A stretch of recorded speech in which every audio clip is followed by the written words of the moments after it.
So here we are to part 2 of the proposal. Now if you remember, if you can recollect, we concluded part 1 with the argument where Lomov and Natalia were having a heated discussion on who was the owner of the Owen Meadows, right? Now they were having that heated argument, and let's see what goes on.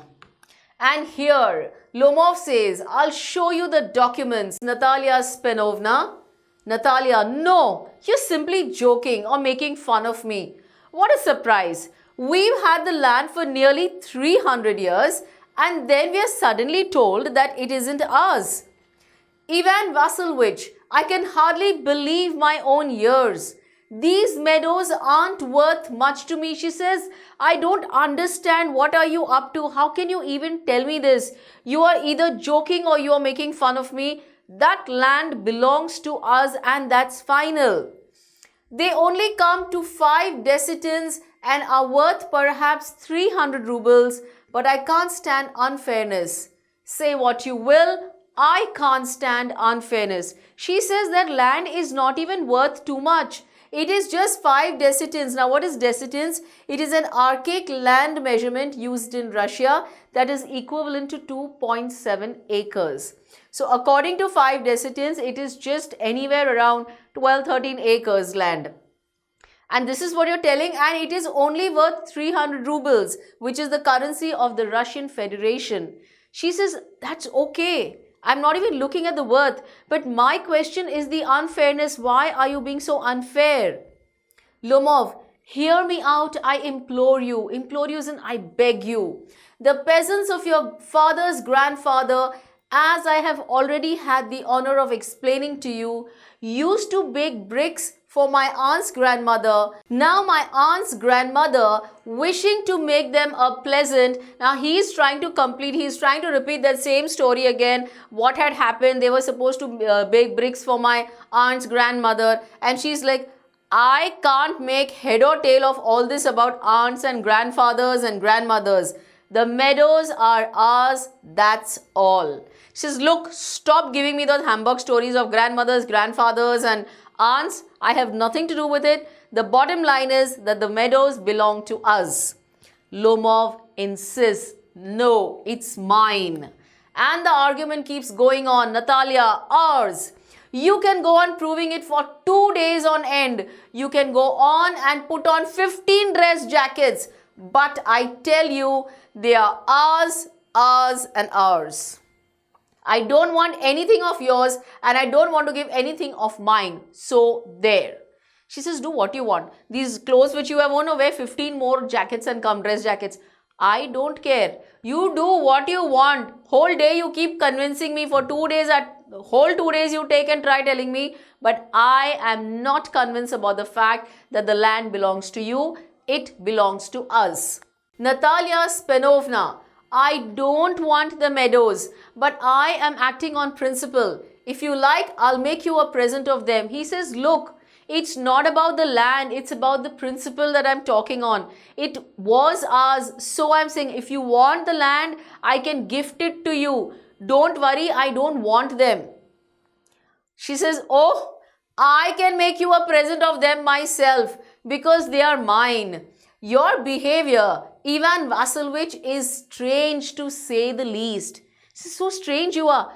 The land is ours and you're telling you'll gift it to me. I can gift it to you because the land is ours. Up to this, we have always thought of you as a good neighbor, a friend. Last year, we lent you our threshing machine. Says, you know what, the process of loosening the edible part of grain from the straw to which it is attached. You know, they do the threshing where all the grains are taken out. That also we lent you last year. You were so good a neighbor, so good a friend that we stopped our work and we lent our machine to you. Although on that account, we had to put off our own threshing till November. We did not do ours. We gave you so that you could finish yours. We put ours at a halt. But you behaved to us as if we were gypsies. He's saying, this is what you're behaving. She says, are we gypsies? Are we nomadic or free-spirited people? You can do anything, anytime, say anything you want. Giving me my own land indeed. No, really. That's not at all neighborly. In my opinion, it's even impudent if you want to know. Impudent as in not showing due respect for another person. It's like you're being disrespectful. This is what you are doing if you want to know, Natalia tells him. Then you make out that I'm a land grabber. Says, do you think I am grabbing your land? Madam, never in my life have I grabbed anyone else's land, and I shan't allow anyone to accuse me of having done so. Oxen meadows are mine. Says, look, I am not a land grabber. I am not grabbing your land. Let me tell you, those oxen meadows are strictly mine. I have never grabbed anyone's land, and I don't want anyone to accuse me, to blame me for the same, that I have done it. I haven't. Natalia, it's not true. They are ours. He says, mine. It's not true. I'll prove it. I'll send my mowers out to the meadows this very day. What are mowers? They are machines to cut the grass. Says, I'll do that. I'll send them right away. Lomov, what? My mowers will be there this very day. Says, before you send, I will send. I'll give it to them in the neck. It's like, I'll really hit them back. Don't do that. You dare. Natalia says, don't you dare touch them. Lomov, he clutches at his heart. What do you mean by clutches at his heart? He's holding his heart tight. Remember, he gets palpitations.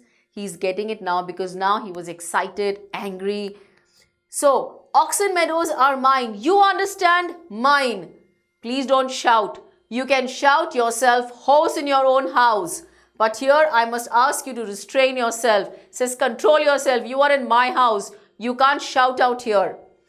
If it wasn't, madam, for this awful, excruciating palpitation, if my whole inside wasn't upset, I'd talk to you in a different way. Oxen meadows are mine. Says, had I not had this excruciating means intensely painful palpitation. His heart is beating really fast and it's hurting him really hard. He's sweating. And he says, if my whole inside wasn't upset, that whole thing was irritating him inside. He says, I would have behaved differently if I wouldn't have this pain right now. But let me tell you, irrespective, oxen meadows are mine. Natalia, ours. He says mine. She says ours. And the argument keeps going on. And Lomov is mine. And hearing this, enters Chubikov, Natalia's father. Chubikov, what's the matter? What are you shouting for? Papa, please tell this gentleman who owns oxen meadows, we or he? And to Lomov, Chubikov, that loving soul, darling, the meadows are ours. Lomov, but please, Stepan Spenovich, how can they be yours? Do be a reasonable man. My aunt's grandmother gave the meadows for the temporary and free use of your grandfather's peasants. Says, you know it, how it all had happened. The peasants used the land for 40 years and they got accustomed to it as if it was their own.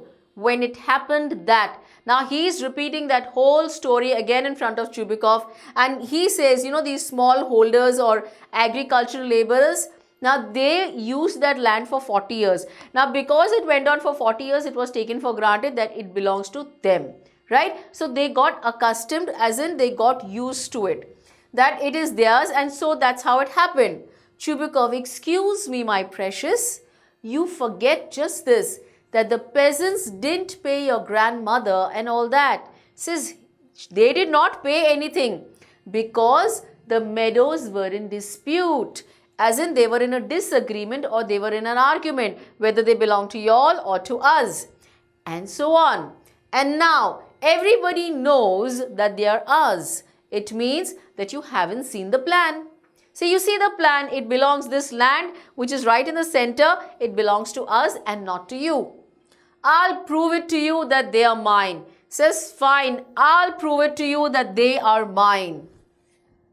You won't prove it, my darling. Chubikov says, oh, you won't prove it. Lomov, I shall.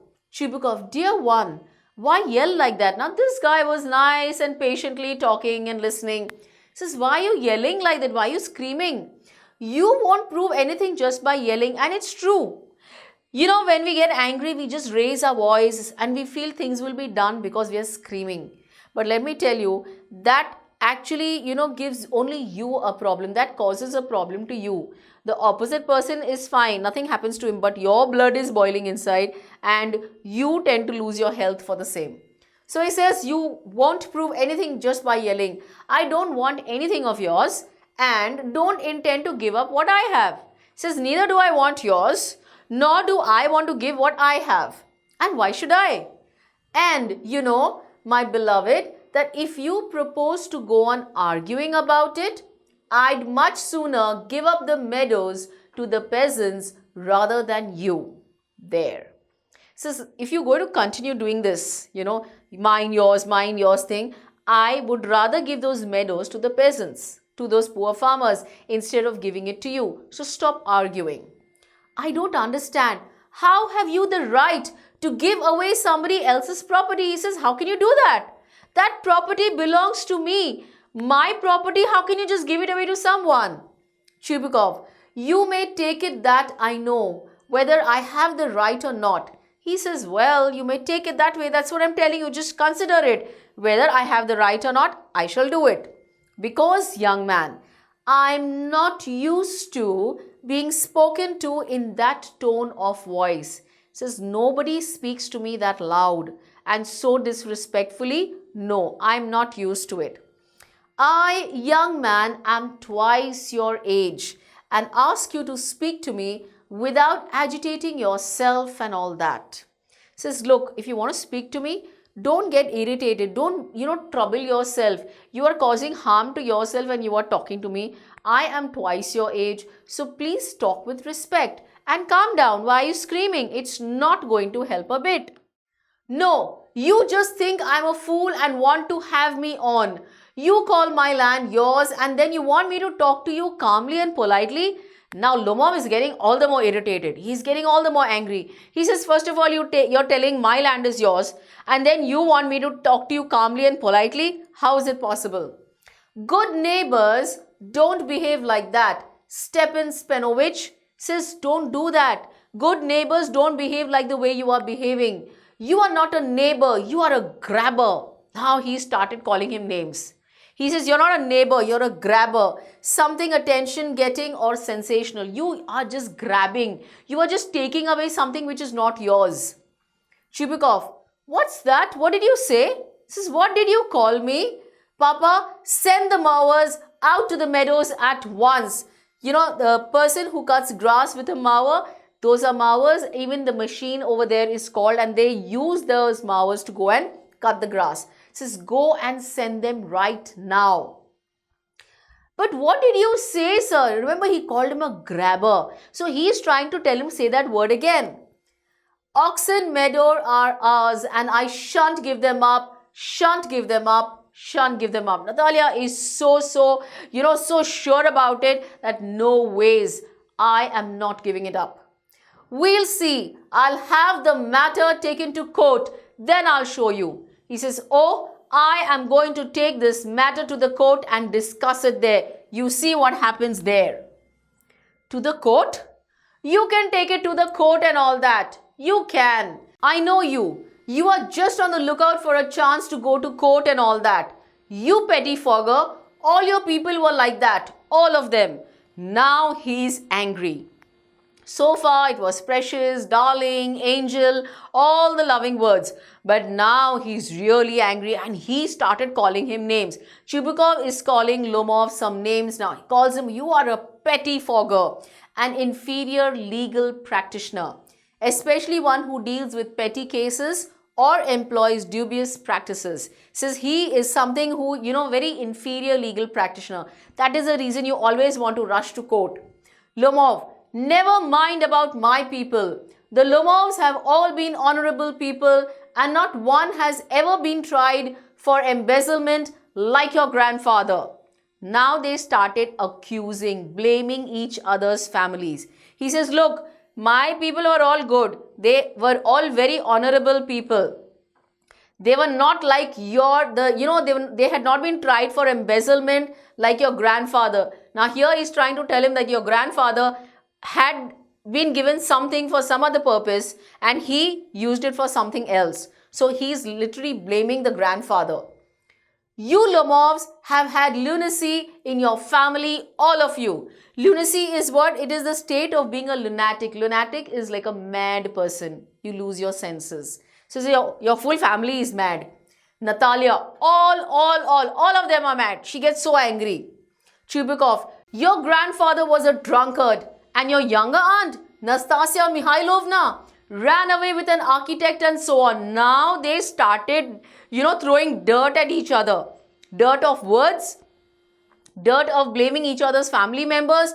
Now Chubikov was very angry. He says, oh, your grandfather was a drunkard. You're telling me this. You know how generally they fight. This is how they got into a fight. And your aunt, she ran away with an architect. What nonsense was going on in your family?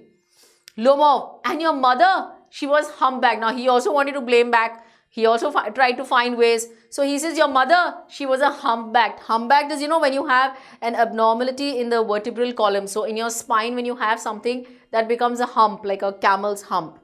He clutches at his heart again. Remember his palpitations. Something pulling in my side, my head. Help, water. He cannot take it any longer. He's going on stressing himself. He's going on shouting at the top of his voice. And he's getting more and more pain. But these guys also were totally angry. Chubikov, your father was a guzzling gambler. Guzzling as in you eat or you drink greedily. He was a very greedy gambler. Natalia, and there haven't been many backbiters to equal your aunt. Says your aunt, she used to do full backbiting. She used to talk behind people's backs, say something to people. No one could be like her. She was the worst backbiter. Chubikov, my left foot has gone to sleep. Now even he's getting an issue. You are an intriguer. Intriguer as in a person who devises plots. You have planned all this up. Oh my heart. And it's an open secret that before the last elections, he's saying something and he's like, I can see stars. Where's my hat? Now he's also losing his balance. Natalia, it's low, it's dishonest, it's mean. They are going non-stop, all three of them.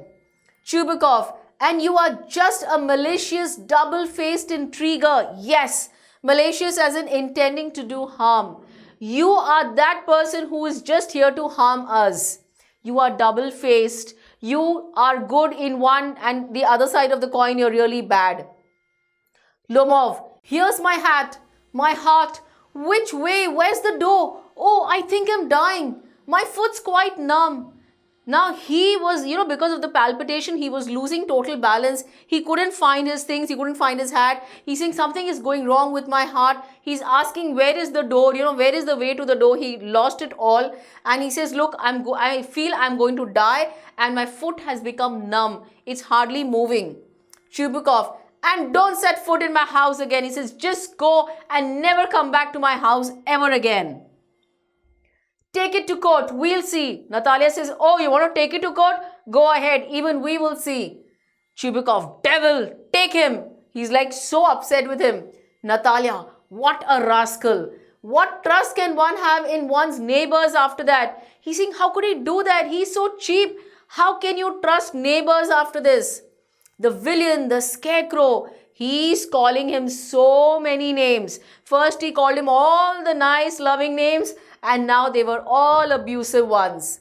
Natalia, the monster. First he takes our land and then he has the impudence to abuse us. He has that marked by contemptuous or cocky boldness or disregard of others. He has that cheek to do it to us. How can he do that?